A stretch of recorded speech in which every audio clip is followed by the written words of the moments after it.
Welcome to the Company of Dads podcast, where we explore the sweet, silly, strange, and sublime aspects of being a lead dad in a world where men, who are the go-to parent, aren't always accepted at work, among their friends, or in the community for what they're doing.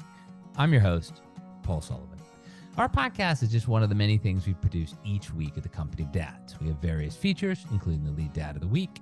We have our community, both online with in-person events as well. And we have a new resource library for all fathers. The one-stop shop for all of this is our newsletter, The Dad. So sign up today at thecompanyofdads.com/thedad.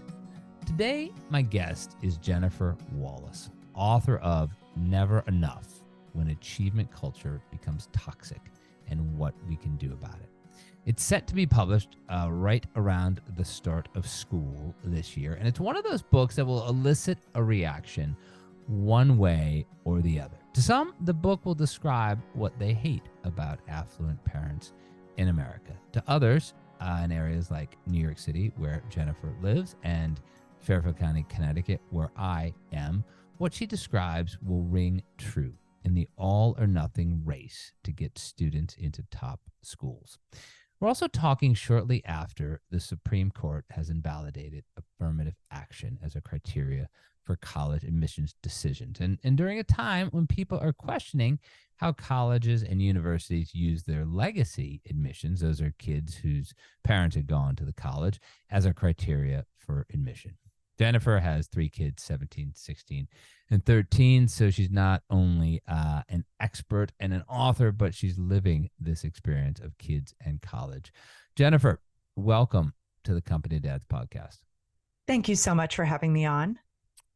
When we've talked in the past, I know you went to Harvard, your husband went to Harvard. You have kids who will be going off to college soon. You're really coming at this from both the lived experience, but also the expertise that comes from a journalist who really delves into the subject. What was the reason that set you on this path to research and write this book?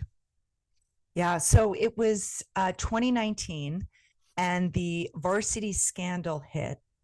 And that was when, a bunch of Hollywood and financiers and rich people got caught in a huge dragnet and charged with conspiracy and fraud and with sentences that had prison time.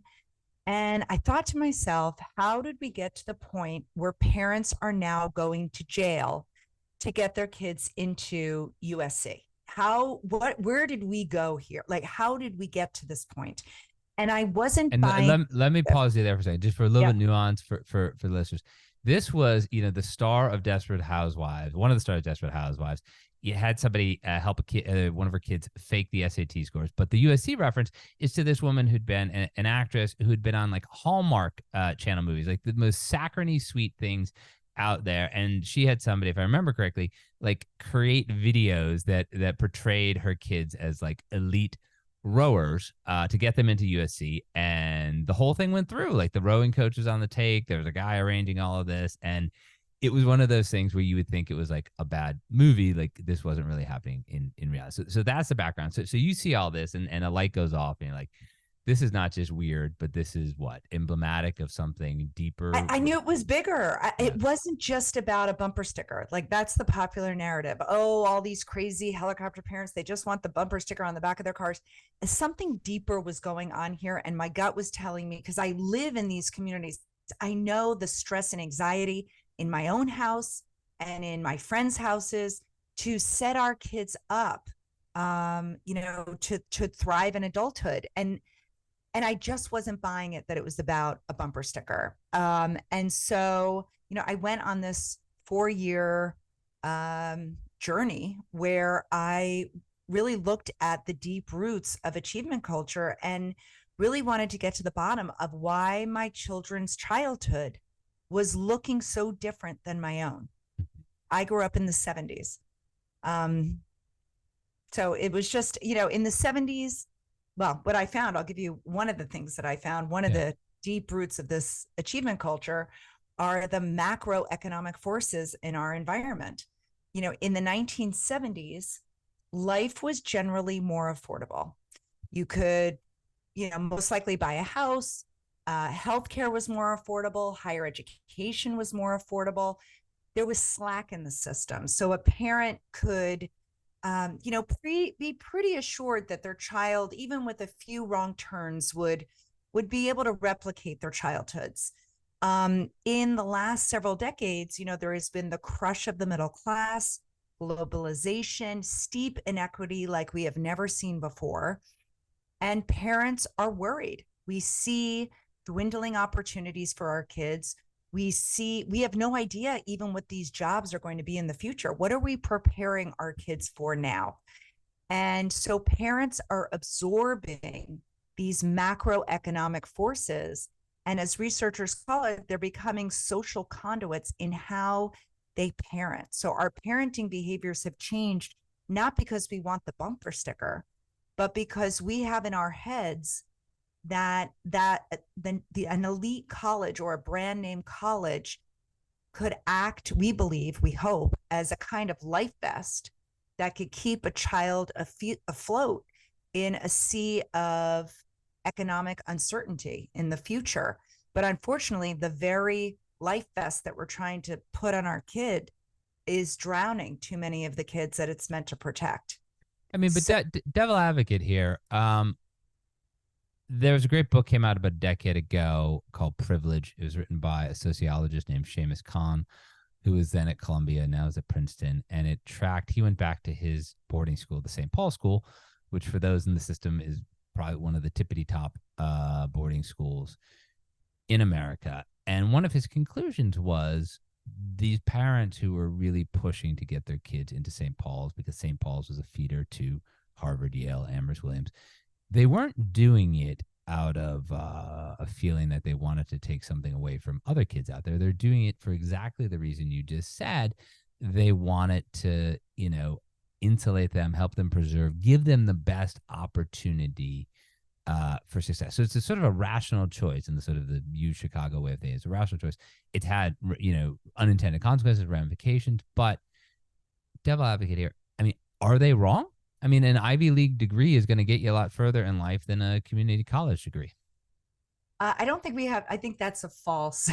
I don't think we have to talk about a community college degree versus an Ivy League degree. But, of course, it's rational to think that brand name college will open doors, and for some people, it will open that first door. But the research, and I wrote about it in the book, the research does not bear it out. It is not the degree that leads to success. It's the child that leads to success. So, there have been lots of studies done. One that I write about was a Gallup and Purdue study that looked at, it was the largest study that looked at where people went to college and later life outcomes. And they looked at private schools, they looked at big public universities, they looked at elite schools, they looked at, lower ranked schools. And the research it had almost no effect where a person went to school, with the exception, and you mentioned this in your intro, with the exception of minority students, Black students in particular.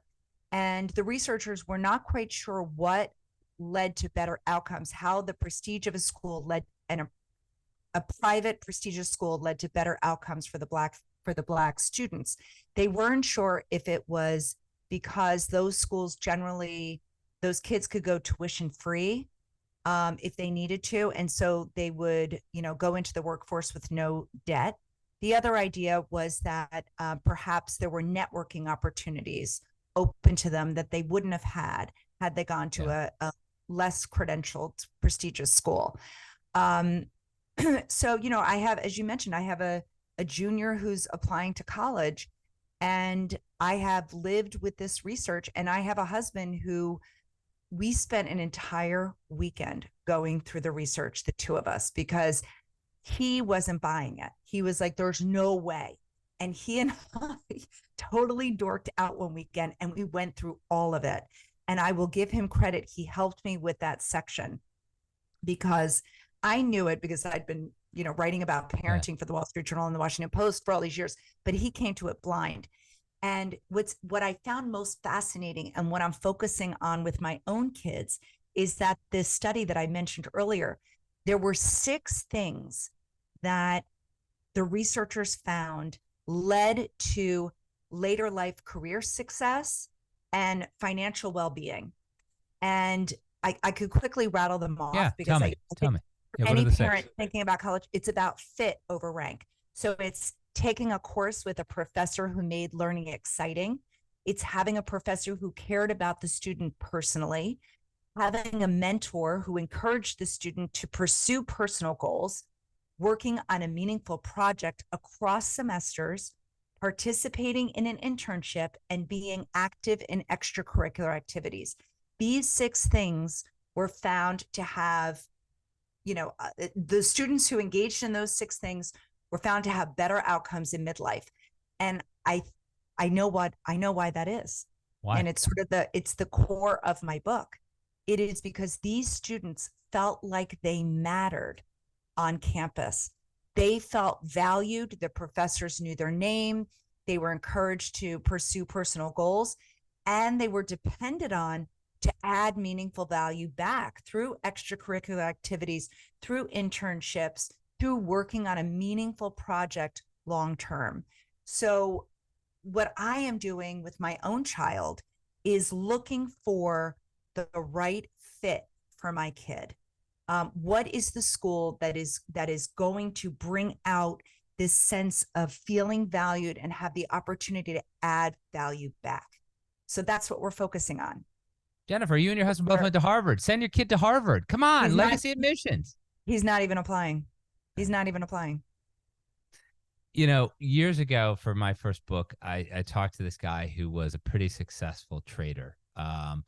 And he said the biggest thing they struggle with was, and everyone knows uses Harvard as an example. Like when you get the graduate from Harvard, who's done really well, is he going to be a successful trader? Well, what was determinant was not whether he went to Harvard or not. It was whether he had one of those charmed academic lives where he just was a smart kid, never struggled, nothing ever happened, and just went right through it.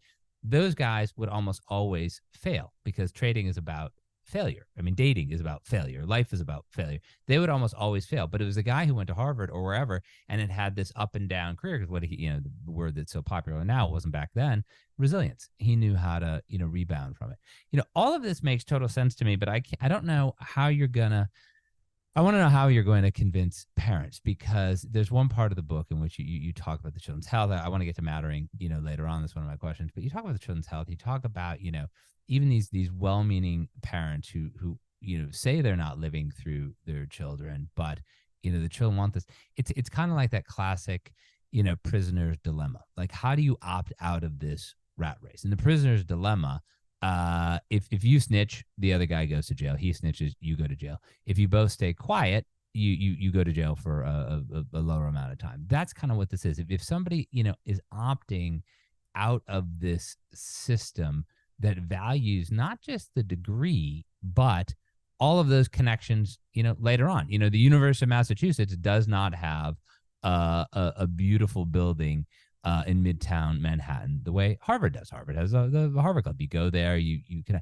How are you going to convince parents that those networking connections later on in life are worth something, but not as not the tremendous amount of stress that these kids are putting themselves under, often to the detriment of their health? So when I sold the book Proposal in 2019, I really thought I was going to have to convince parents. I really thought this is going to be a tough sell. And then COVID happened, and this unbelievable rise we are seeing among our youth. I am no longer having to convince one parent that the pressures of our achievement culture are doing a number on our kids, and they are seeing it firsthand in their families. So I will tell you that I have not had, surprisingly, the pushback that I anticipated. I will also say that it's not an either or. This book is not, you either have a healthy child or you have a high achieving child. What I found in my research, I went and I was looking for who were the healthy strivers. Mm. Who were the kids doing well despite the pressure?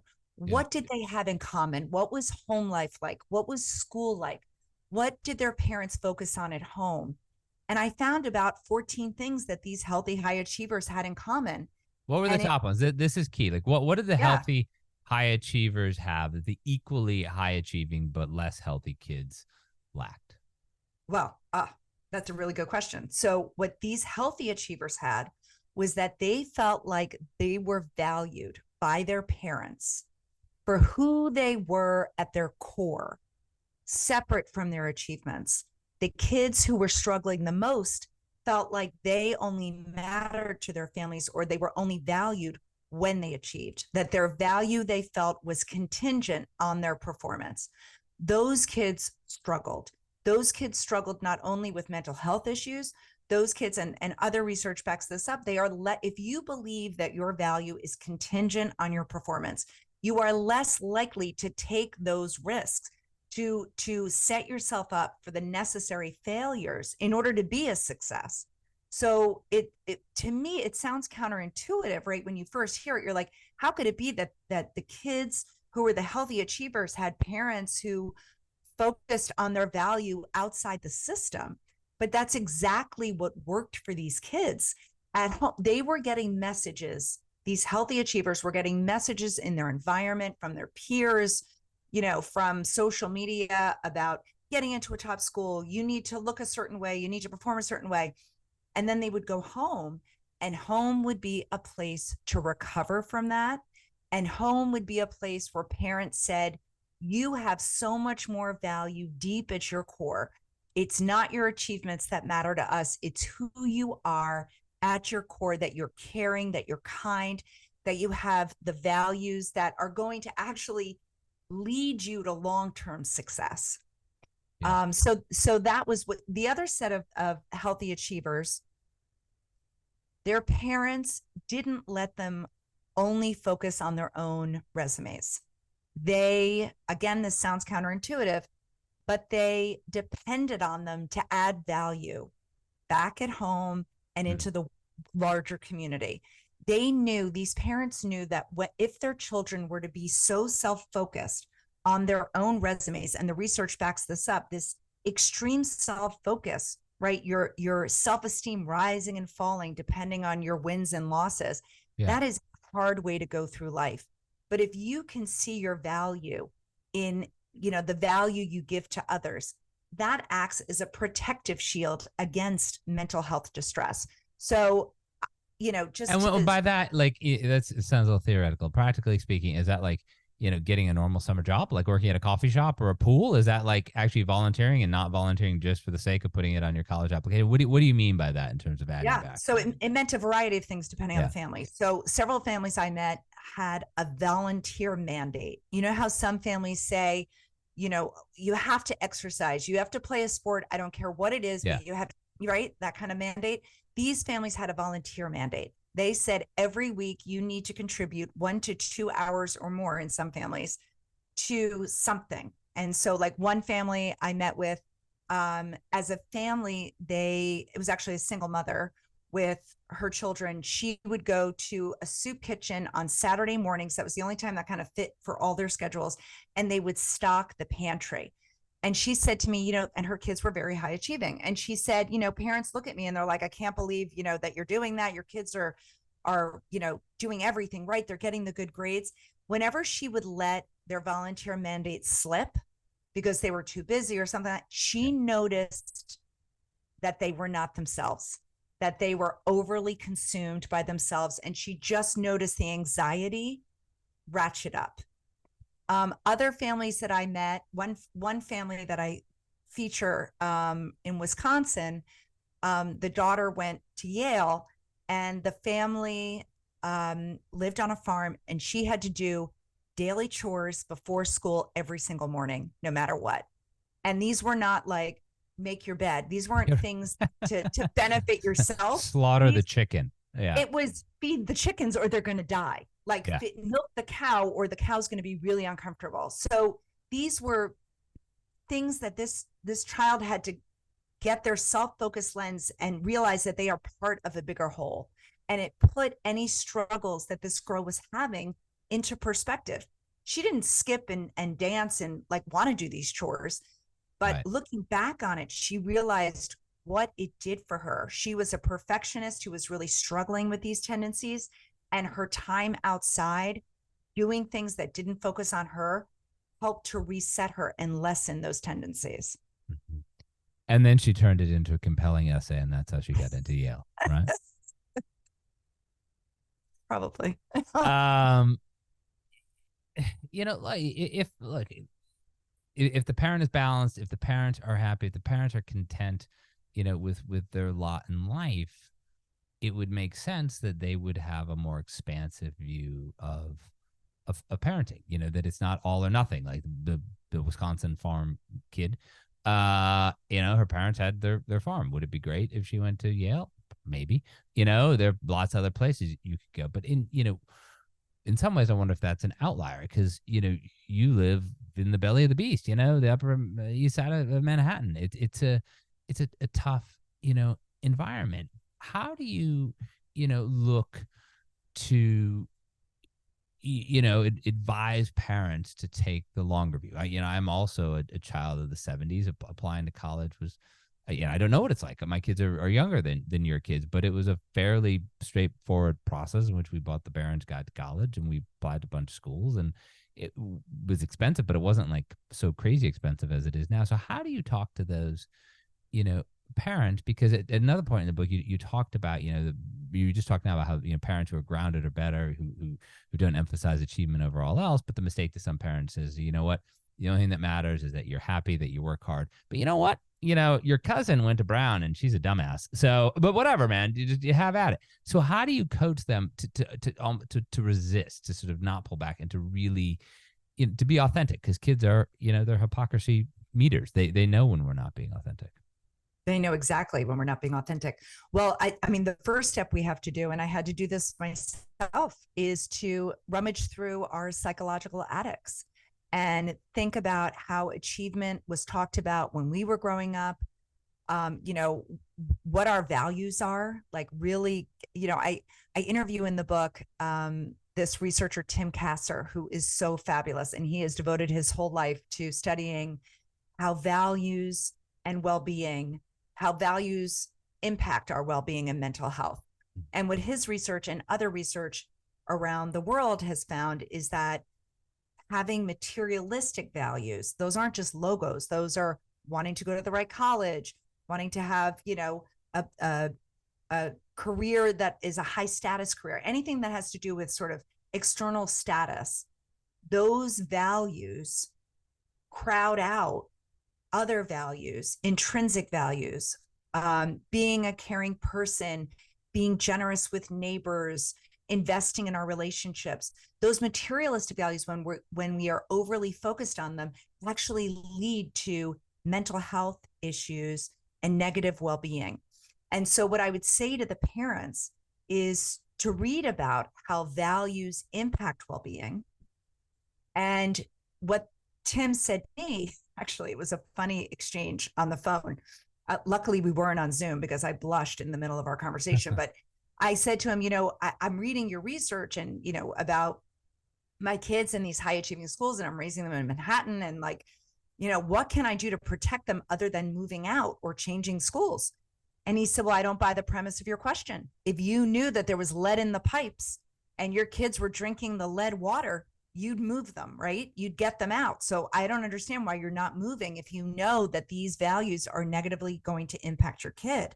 So I got all red in the face and I'm not leaving Manhattan.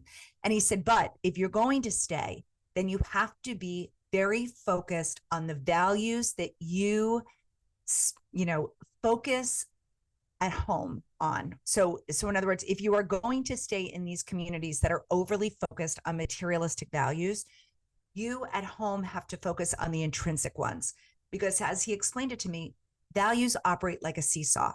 So the more you're exposed to materialistic values and goals, the less likely you are to spend time and attention on intrinsic ones. So what parents can do who are raising their kids in these, environments that are, focused on materialistic values, is at home to have open conversations about values, just like you would drugs and alcohol and sex.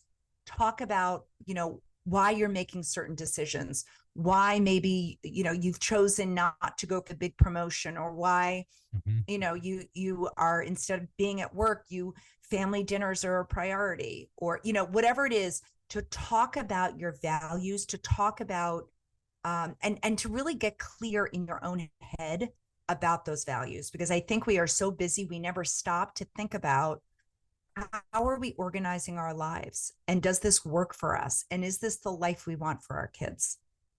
You talked about how, some kids are high achievers in a healthy way. And when I think about the term, achievement culture, it's obviously, it's clever, but it's loaded. It's only a bad thing if kids are stressed out, or if they're striving for something at the expense of other things that would make them a fully fledged human being, not a kid coming out with 18 AP courses to her name.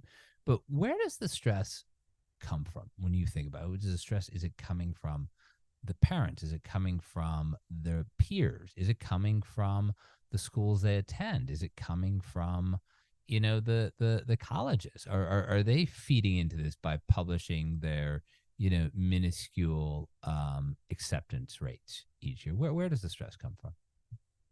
When I asked this very question to researcher Sonia Luthar, whose research I talk about in the book, and she said the stress is coming from every direction.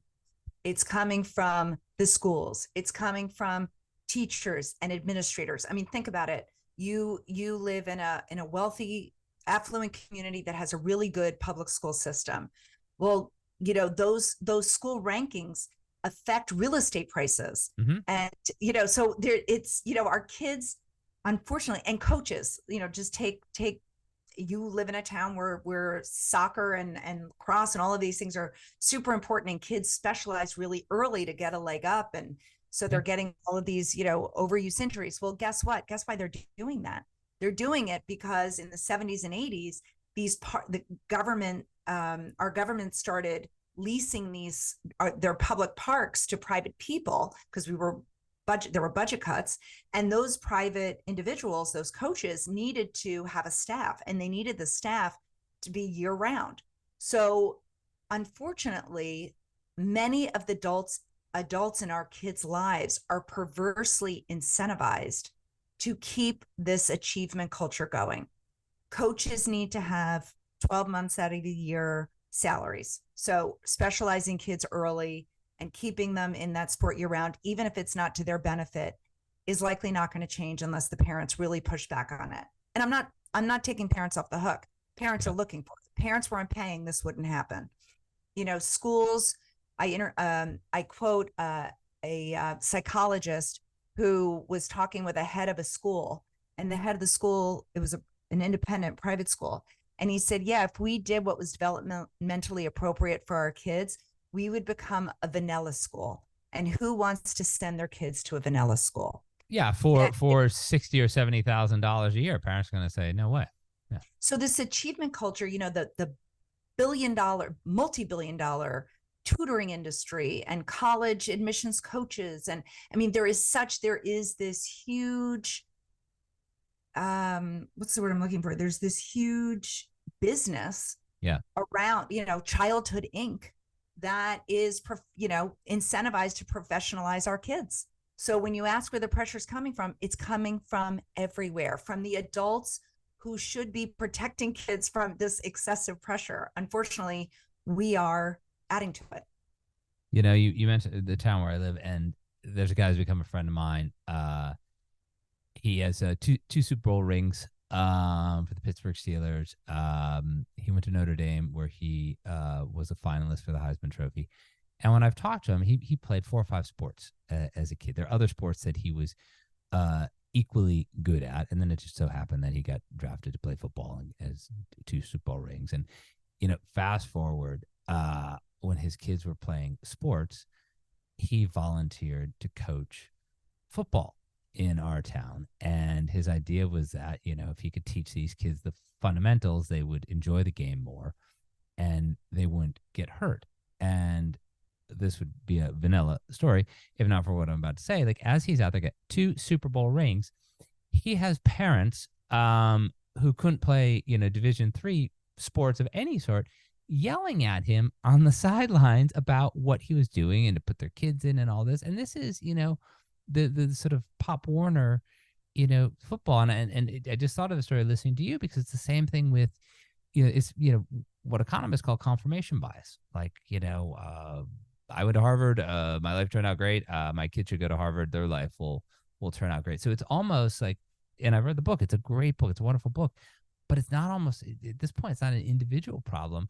It's a systemic problem. And do you see any organization large enough to help change this systemic problem, at least to begin changing this systemic problem?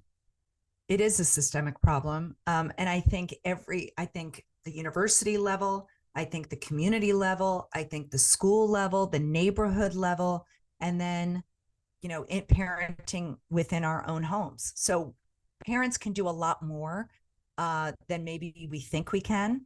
I saw these healthy achievers in these unhealthy environments. I mean, unhealthy by the standards of the researchers who are studying them.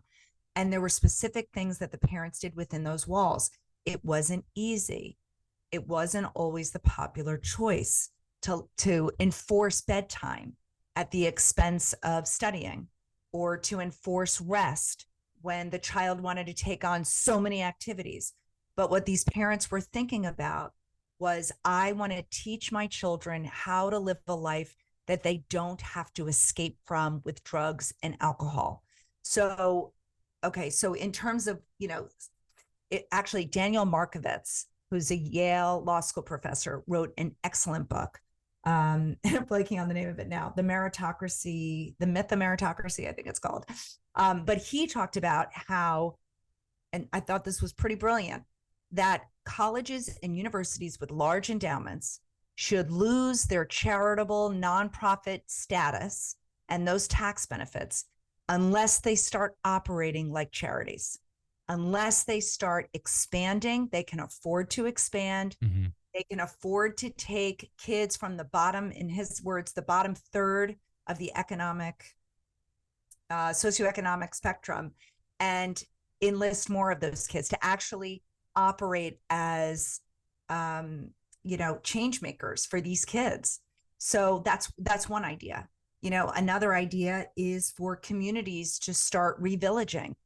A lot of the issues in our kids' lives is because they don't have adults in their lives looking after them other than their parents. We are very much siloed in our own homes, thinking that we need to be 24/7, the therapist, the driver, the nutrition, the mentor, everything to our individual kids. But that's not how we're meant to be. We're meant to be living in a society of healthy interdependence, where we can rely on other people and other people can rely on us. So for communities to revillage, and for parents to really do everything they can to buffer against the pressure in their own homes. Jennifer Wallace, author of Never Enough: When Achievement Culture Becomes Toxic and What Can We Do About It. This has been great. I want to just end, hopefully, on a positive note with one last question, and talk about the concept of mattering that you discuss in the book. Mattering has changed my parenting, and it has changed my life, really.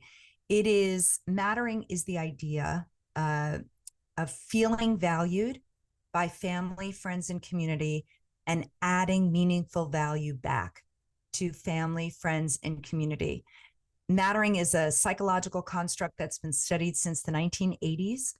It is feeling like you matter, is a great predictor of academic success, of deep, strong relationships, of well-being, strong mental health. And feeling like we don't matter, or feeling like our mattering is contingent, is linked with anxiety, depression, suicide ideation, excessive drinking. So in my own home, I now have put mattering front and center. Again, it is not, I believe it's a false choice to tell parents you can either have a healthy kid or you can have a high achiever. Healthy kids who matter will want to contribute to society. They will have this clean fuel of motivation that they can carry through life. So that's the short of it on mattering. Jennifer Wallace, thank you again for being my guest on the Company of Dads podcast. Thank you so much for a great conversation. Thank you for listening to the Company of Dads podcast. I also want to thank the people who make this podcast and everything else that we do at the Company of Dads possible. Helder Mira, who is our audio producer. Lindsay Decker, who handles all of our social media. Terry Brennan, who's helping us with the newsletter and audience acquisition. Emily Servin, who is our web maestro. And of course, Evan Roosevelt, who is working side by side with me in many of the things that we do here at the Company of Dads. It's a great team, and we're just trying to bring you the best in fatherhood. Remember, the one-stop shop for everything is our newsletter, The Dad. Sign up at thecompanyofdads.com/thedad. Thank you again for listening.